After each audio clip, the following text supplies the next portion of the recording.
Hello students, good morning. आज हम इस वीडियो सेशन में सर्कुलेटरी सिस्टम के बारे में पढ़ेंगे। आपने कई बार सुना होगा, आप अच्छे से योगा करेंगे, आप अच्छे से एक्सरसाइज करेंगे तो आपका सर्कुलेशन सिस्टम अच्छा हो जाएगा। तो ये सर्कुलेशन सिस्टम क्या होता है, हम इसको अच्छे से पढ़ेंगे आज। Circulatory system, the heart and blood vessel from the circulatory system. Heart है और जो ब्लड वेसल है, वेसल का मतलब बताऊं तो आपके हाथ में आपने देखे जो हरी हरी जो पाइप ही दिखाई दे रही हैं, जिनका नस बोलते हैं, ठीक है, वेन होती हैं। ये इसी से मिलकर क्या बनता है, सर्कुलेटरी सिस्टम बनता है। ये किसके लिए रिस्पॉन्सिबल होता है, किसके लिए जवाबदेही होता है? सर्कुलेशन ऑफ ब्लड, ब्लड के लिए काम करेगा ये, जो कि पूरी बॉडी में जाना चाहिए। All parts of the body, पूरी बॉडी में जो सर्कुलेशन होता है ब्लड का, उसके लिए काम करेगा। Circulation of blood take place with the help of, जो ये ब्लड टेक्स प्लेस, जो सर्कुलेशन होगा किसकी हेल्प से होगा? आर्टरीज की हेल्प से होगा, वेन की हेल्प से होगा, कैपिलरीज की हेल्प से होगा और हार्ट की तरफ से होगा, मदद से होगा। देखिए स्टूडेंट्स, जो सर्कुलेशन ऑफ ब्लड, हम पहले सर्कुलेशन ब्लड ही पढ़ लेते हैं एक बार। ये सर्कुलेशन ब्लड में अभी जो जिक्र किया है, ब्लड वेसल क्या होती हैं, ठीक है। ये देखिए, ब्लड वेसल के बारे में पढ़ेंगे पहले हम, क्या होती है blood vessel. Blood flows through out the body through a network of fine tube called the blood vessel. जो पूरे शरीर में जो ब्लड का फ्लो होता है, उसका एक जाल सा बिछा है। किन चीज़ों का जाल बिछा है? ट्यूब सी ट्यूब, जिसको आप बोल सकते हैं नलिकाओं का एक जाल बिछा है। उन नलिकाओं को आप क्या कहेंगे? Blood vessel. ब्लड क्यों कहा? क्योंकि वे खून की नलिकाएं हैं। ये तीन टाइप की हैं। नंबर एक, arteries, very very important. Arteries situated a little deeper in the skin, skin के थोड़ी सी गहराई पे ही स्थित होती हैं आर्टरीज। दे कैरी ब्लड, ये ब्लड को कैरी करती हैं, मतलब ले जाती हैं। फ्रॉम द हार्ट, हार्ट से ले जाती हैं टू द कैपिलरीज। अब ऐसे कह सकते हैं, आर्टरीज क्या काम करेंगे?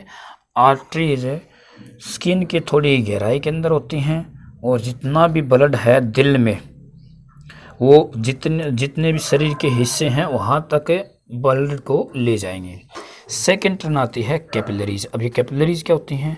ये थिनेस्ट, ये बिल्कुल पतली पतली वेसल होती हैं, थ्रेड, धागे जैसी, ठीक है। धागे जैसी जो नसें होती हैं उनको क्या कहेंगे आप? Capillaries. They carry blood to the every cell of the body. इन्हीं की हेल्प से बॉडी की जितनी भी कोशिकाएं हैं वहाँ तक क्या जाएगा? आपका ब्लड जाएगा। When the blood leaves an organ, when the blood leaves an organ, capillaries join together the form larger and larger vessel and ultimately form the vein। अभी क्या बोलता है? पहले तो आपका कैपिलरीज में आएगा, सेल तक जाएगा, और फिर ये धीरे धीरे करके कैपिलरीज से मिलकर क्या बनेगा? आपकी बड़ी बड़ी नसें बनेंगी, जिसको हम वेसल कहेंगे। और वेसल के बाद आखिर में क्या बनेगा? वीन बनेगी। अब ये वीन क्या होती हैं? ये थिक ट्यूब हैं, ये मोटी मोटी ट्यूब नलिकाएं हैं। They carry blood from all the organs of the body back to the bone. अब जितनी भी आपको हरी हरी को मोटी नसें दिखाई देती हैं, ये क्या करेंगी? ये शरीर के हर हिस्से से हार्ट तक वापस ब्लड को ले जाएंगे। अब मेरी बात को ध्यान से सुनिए। ये तो आपको पता है, पूरे शरीर में खून का दौरा होता है। वो खून का दौरे को ही सर्कुलेशन बोलते हैं। वो कैसे होता है? एक तो क्या, अपने हार्ट से, जो दिल है, वहाँ से पूरे शरीर के हिस्सों तक खून जाएगा, जिसको हम कह सकते हैं शुद्ध ब्लड, शुद्ध खून बोलते हैं, बढ़िया खून बोलते हैं जिसको। शरीर के हर हिस्से तक, कहने का मतलब सिर से लेकर पैर के अंगूठों तक। और इसी तरह से जो गंदा खून हमारे नसों के अंदर है, जो हमारे शरीर के हिस्सों में है, वो क्या होगा? वहाँ से एक बार तो क्या, अच्छा खून जाएगा शरीर के हर हिस्से तक, गंदा खून वापस आएगा दिल तक। दिल तक क्यों आएगा? क्योंकि वो उसको साफ करेगा। हार्ट क्या काम करता है? ब्लड को छानने का काम करता है, अच्छा काम करता है, शरीर के हर हिस्से तक पहुँचाने का काम करता है, और वहाँ से लेके आता है। देखिए, ब्लड हार्ट से हार्ट से हर हिस्से तक कौन लेके जाएगा ब्लड को? आर्टरीज। और शरीर के हर हिस्से से हार्ट तक वापिस कौन लाएगा? वेन। इनको याद रखना। ओके, फिर आप आओगे सर्कुलेशन ऑफ ब्लड के बारे में पढ़ेंगे। अभी कैसे होता है? The movement of blood through the heart and around the body is called circulation. ये बोलता ब्लड का पूरे हार्ट के आसपास से लेकर पूरी बॉडी तक जो भी मूवमेंट होता है, आना जाना लगा रहता है, उसी को क्या बोलते हैं? Circulation. Circulation of blood in the body takes place in the following manner. कैसे होगा अभी देखते हैं। हार्ट पंप करता है ब्लड को various part of the body through blood vessel.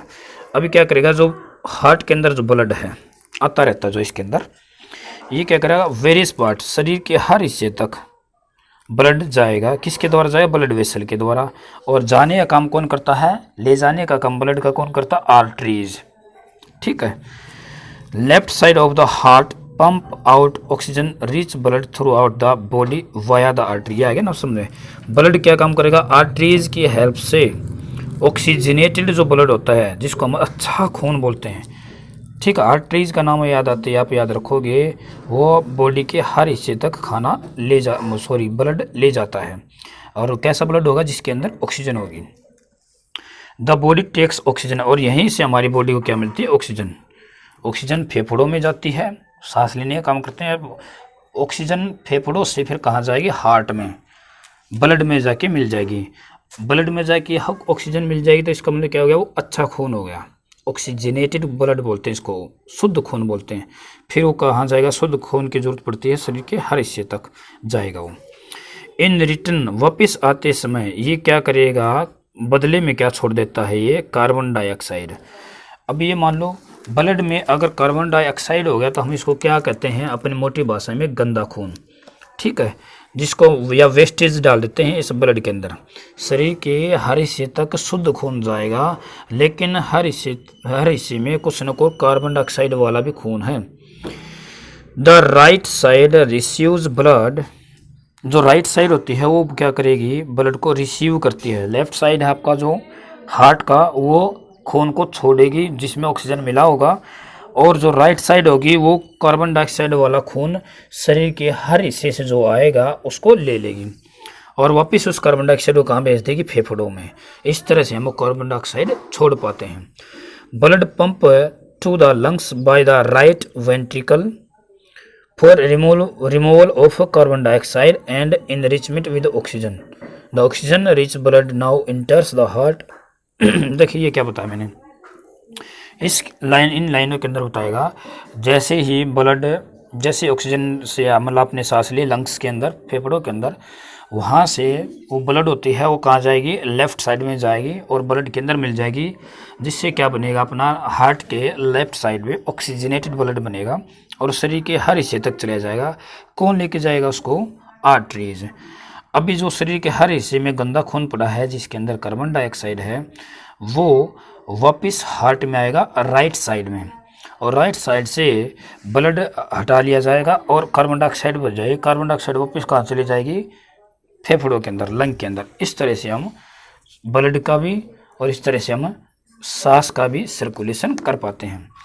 अभी आइए ये ब्लड किस किस से मिलके बना है वो पढ़ लेते हैं। ब्लड होता क्या है? It is a red coloured, ये लाल रंग का एक लिक्विड है जो ब्लड वेसल के अंदर ही बहता रहता है।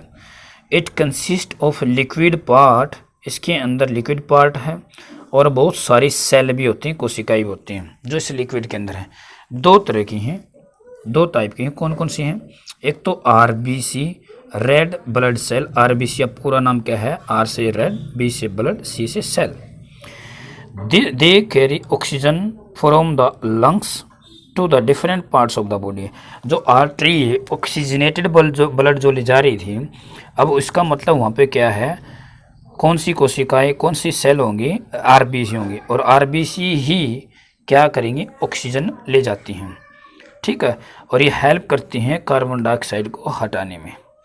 अब आइए वाइट ब्लड सेल, ये फाइट फ्रॉम इन्फेक्शन। जो हमें बुखार हो जाता है या स्किन में कोई खास खुजली हो जाती है या पेट में हो जाता तो किसी भी टाइप का जो इन्फेक्शन होता है, इससे लड़ने की अक्षमता किसके अंदर होती है? WBC में।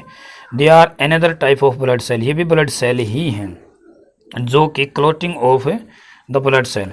ब्लड सेल, ये जो वाइट ब्लड सेल हैं, कई बार आपको देखा होगा चोट लगने के बाद में कईयों का खून का थक्का क्लोटिंग नहीं होती है, जिसको हम बोलते हैं, जैसे चोट लगने के बाद में ऊपर एक परत सी जम जाती है, तो वो किसकी हेल्प से होती है? WBC। अगर किसी के अंदर वाइट ब्लड सेल की कमी हो जाती है तो उसके अंदर क्या होगा? उसकी क्लोटिंग नहीं बन पाएगी। These cells are called platelets. आपने सुना होगा प्लेटलेट्स कम होगी, जैसे डेंगू में या अभी जो बुखार चला था उसके अंदर, यही वो प्लेटलेट्स होती हैं। Blood cell also carries away the waste material from the different parts of the body. और यही जो ब्लड सेल हैं, यही डिफरेंट अलग अलग पार्ट से क्या ले जाती हैं? Waste material. अब बच्चे एक बात याद रखना, जब भी आपको बुखार है, जैसे अभी कोरोना के टाइम पे हुआ था, हम सभी को बुखार हुआ था, जो कई दिनों में जाके ठीक हुआ था, उसकी डॉक्टर ने बताया था उसकी प्लेटलेट्स कम हो गई। अभी प्लेटलेट्स कम हो गई तो इसका मतलब क्या है? उसकी WBC कम होगी, और WBC कम होगी तो इसका मतलब क्या हुआ? वहाँ पे WBC एक सोल्जर होती है, सिपाही होती है जो फाइट करती रहती है बीमारियों से। अब ये कम होगी तो उनकी फाइट कम हो गई, जिसके कारण हम रिकवरी नहीं कर पाए। तो डियर स्टूडेंट्स, ये इसी वीडियो सेशन के साथ अपना first lesson skeletal and muscular system complete हो चुका है। उम्मीद करता हूँ सभी को समझ में आया होगा। तो आप घर पे सुरक्षित रहिए और पढ़ते रहिए। अगली वीडियो सेशन में फिर मिलेंगे, जिसमें हम सेकंड लेसन करेंगे।